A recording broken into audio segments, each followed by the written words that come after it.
Hugues Soucy, bonsoir. Bonsoir. Hugues Soucy, encore une nouvelle tablée de sculptures avec toutes sortes de matériaux. J'aimerais ça qu'on parle des différents matériaux qui sont utilisés dans vos sculptures, et particulièrement ceux qu'on trouve ici ce soir.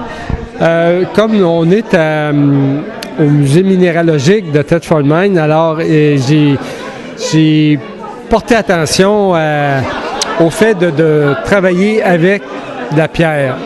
En fait, j'ai rassemblé toutes mes sculptures de pierre que j'avais ou celles qui avaient des pierres intégrées pour monter cette exposition. En fait, ça en est le fil directeur. Je me considère pas comme un sculpteur sur pierre, je me considère comme un sculpteur point. Je travaille avec du bronze, du bois, de la pierre, de l'aluminium, du verre. C'est pour ça d'ailleurs que l'exposition s'appelle Exploration.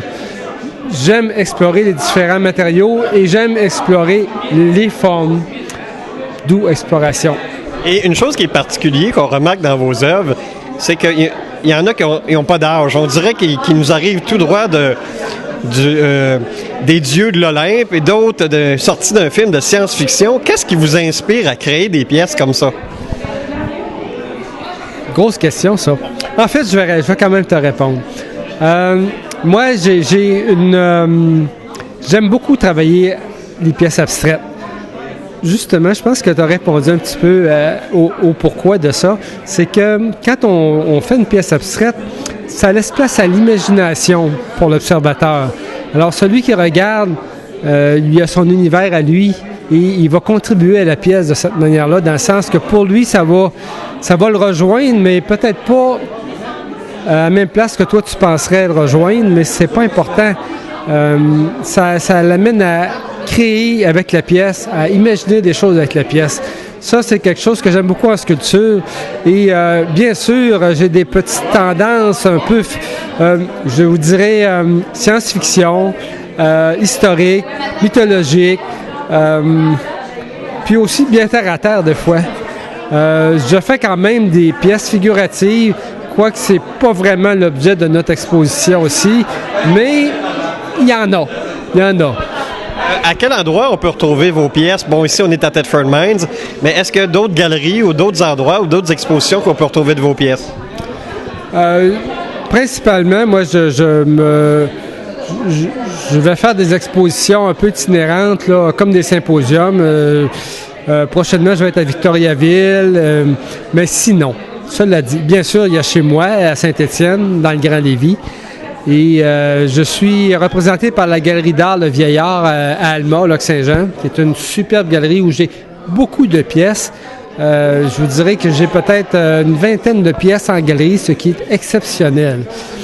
Et aussi, je suis à une galerie que tout le monde connaît, la Galerie d'art Château-Frontenac à Québec, dans le Château-Frontenac. Et j'imagine qu'on peut voir vos pièces sur un site Internet? Bien sûr. HuguesSoucy.com, ça, c'est évident. Alors, pour toute personne qui aimerait avoir plus d'informations sur vos pièces ou peut-être pour en acquérir, on les invite à visiter votre site Internet ou à venir voir l'exposition ici à Thetford Mines. C'est toujours mieux de voir les choses en vrai, hein? Surtout en sculpture. Alors, moi, je dirais, essayer de les voir en vrai, soit en galerie ou venir me voir en Saint-Pau.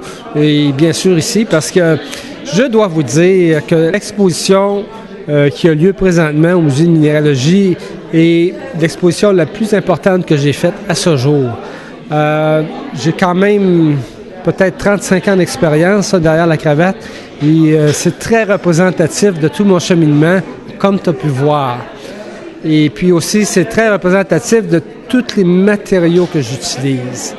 Alors, pour ces raisons, je vous dirais, c'est la première chose. Si vous voulez avoir vraiment un aperçu de l'étendue de ce que je fais, c'est ici.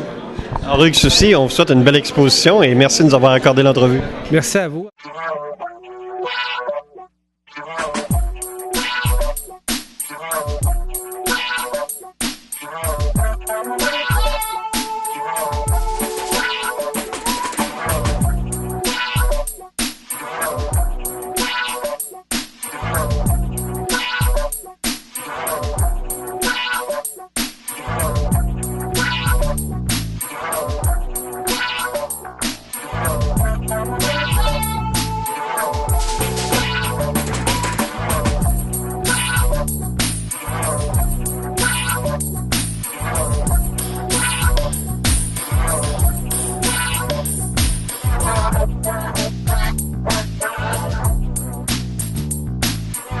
Bye.